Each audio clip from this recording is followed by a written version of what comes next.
it. Finally, he's here. 45 minutes late. It's the most stressful 45 minutes of my life. 45 minutes late.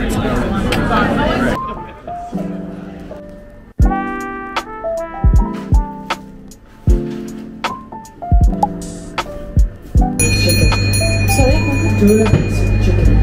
Can I have one of the special of the day and one? Is the sandwich like hot? Can you reheat it or?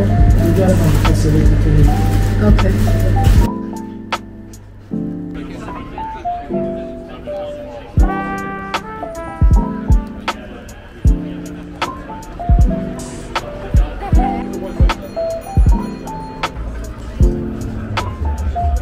Iced Americano, but no ice. It's all melted.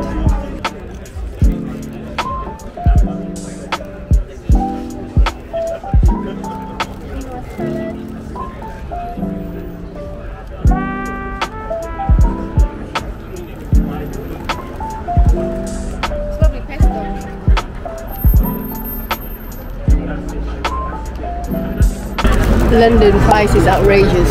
All these for £21.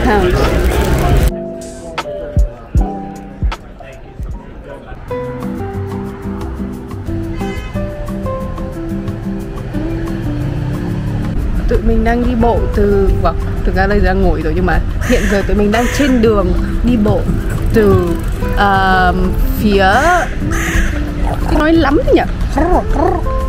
Anyway, tụi mình đang đi bộ từ chỗ cà phê cho đến Marble Arch là đường Central Line để đi về nhà. Nhưng mà đi bộ rất là thích luôn, tại vì đi qua công viên á, Hyde Park thì rất là to. Ai khai sáng cho mình xem cây này là cây gì với mọi người? Quả gì đây, có ăn được không? Oh no, it's the one that looks like brains when you... This is an English walnut, so I don't know how it looks like. Maybe it's different. I don't know. I'm crazy.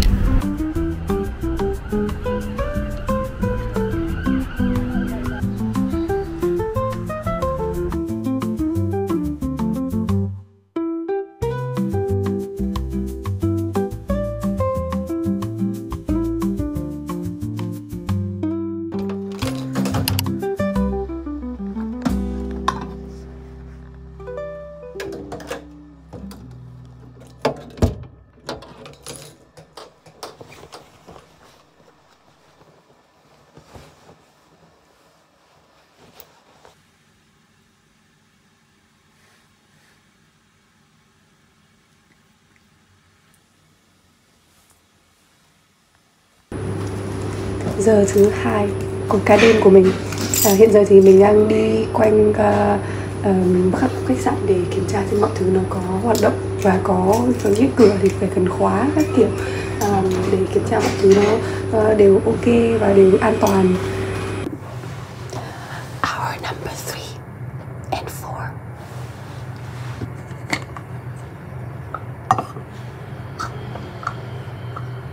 Trà này là của một bác làm cùng ca với mình. Bác ấy pha ngon lắm. Có saffron, bạc hà với cả mật ong thì phải.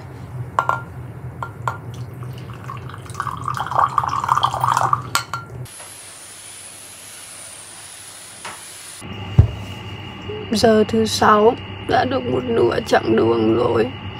Thực ra thì cũng chưa buồn ngủ lắm nhưng mà chỉ đói thôi, nên là có thể mình sẽ kiếm một cái gì đấy để ăn.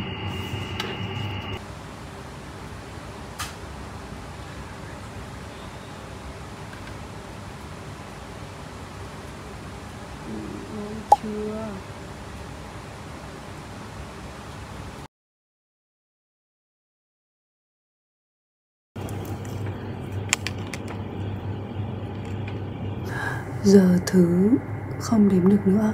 Mình đang ngồi in báo cáo cho ngày mới. Hour number 11.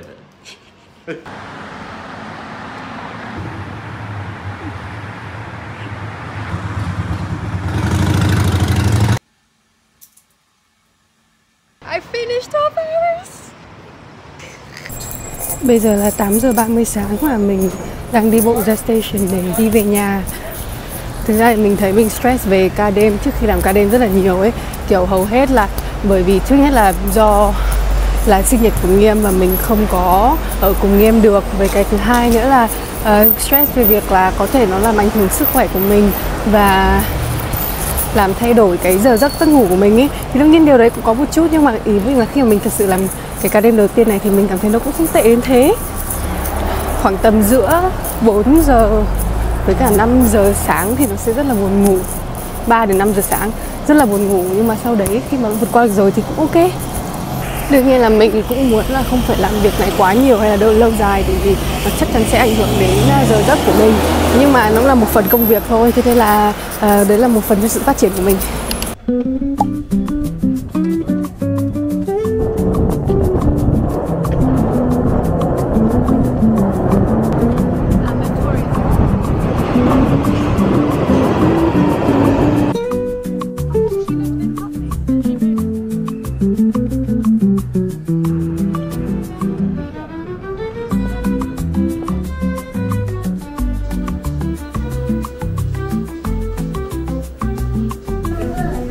I think it's cute. He thinks he looks like a dad. Okay. I like the color though. What do you think?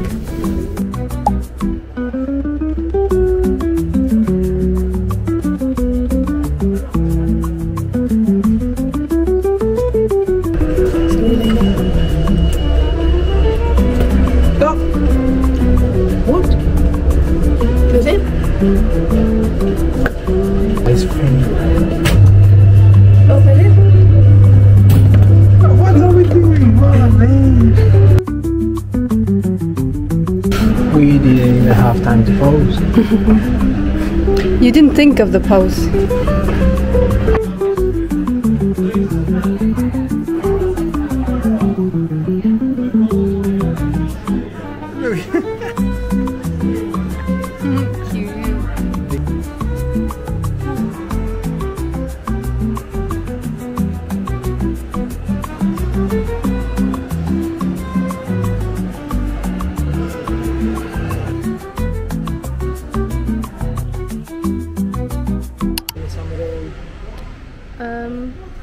Mình đang đọc menu mà thấy buồn cười quá, tại vì không biết là để cố tình hay là vô ý mà họ để cái instruction của chủ hoặc là cái người mà yêu cầu để design menu ấy, để cho tao M2, M3 ngôi sao kiểu most popular, xong rồi có cho tao hình quả ớt vào nhé.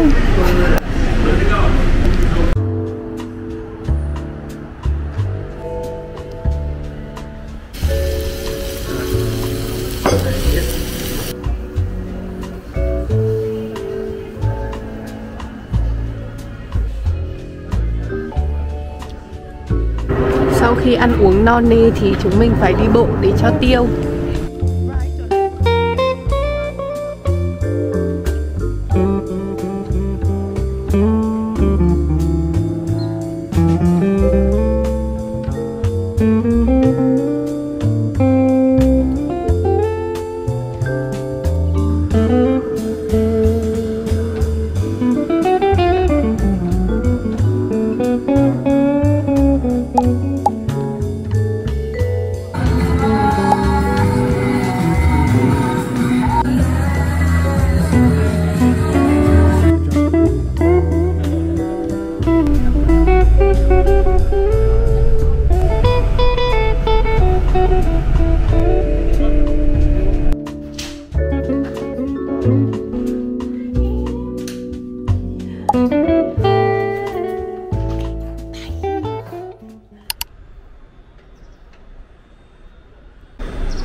This is the plate squad.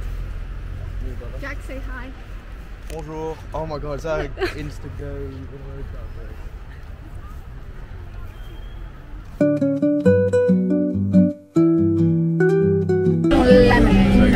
Said I did. I the bus stop.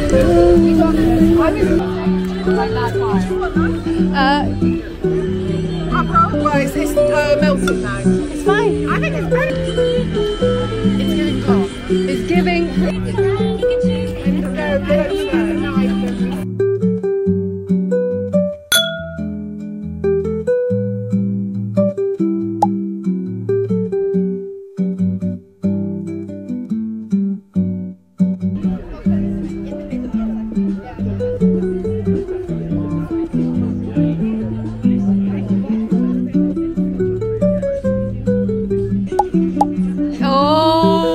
love that.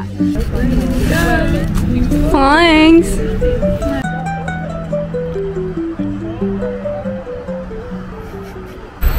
Mình đang đi ngoài đường và cầm nguyên một đĩa pizza để mang về cho đồng nghiệp. Bây giờ mình đang sang khách sạn của Nghiêm để ở. Tại vì tối nay Nghiêm phải trực ở khách sạn.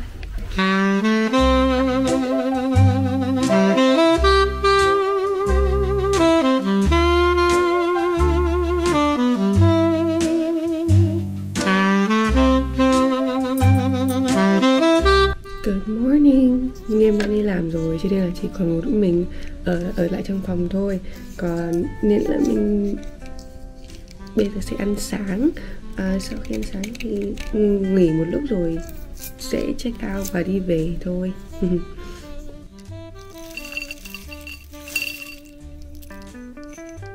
Wait, look at the pastry they give us. My hand. Yeah, it's like my face. So big. Look. Small. But look at how big it is.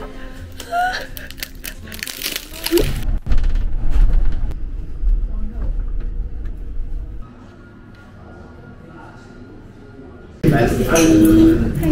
Do you guys have oat milk? Can I have a iced oat milk matcha, please? Mày order cái gì đấy? Hả? Mày order cái gì đấy? Để tao nói cái này tao cần một chút đường. Tại đây tao cũng ăn của tí cơm rang.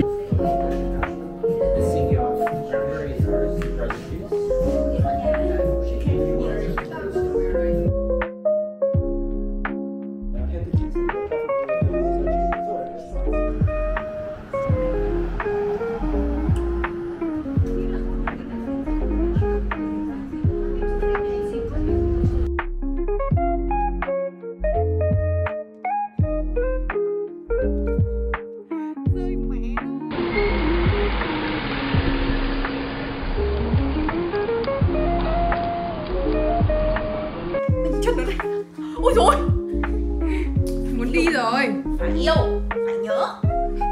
Cô bé ở nhà cô vẫn chán bé. Không nhớ à? Nhớ không? Đúng không? Không nhớ à? Anh chào đá bát. Hello mọi người, lại là mình, chuyên gia tới sớm hay phải đứng đợi.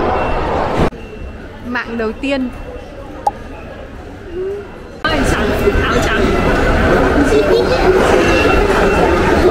Luôn luôn là người đến cuối cùng.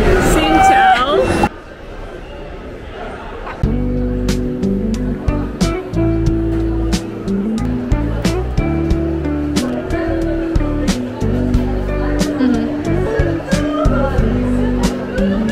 Harley đã uống một lần cà phê Hy Lạp ở Barcelona nhưng không ấn tượng lắm. Lần này mình giới thiệu ra quán yêu thích của mình xem như nào nhé.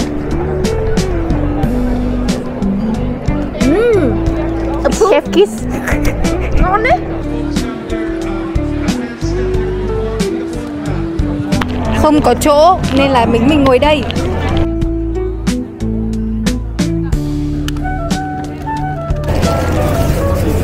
For chicken wings. Boomerang. Đến lượt mày. Cảm ơn người bạn đã cầm cho mình. Cheers.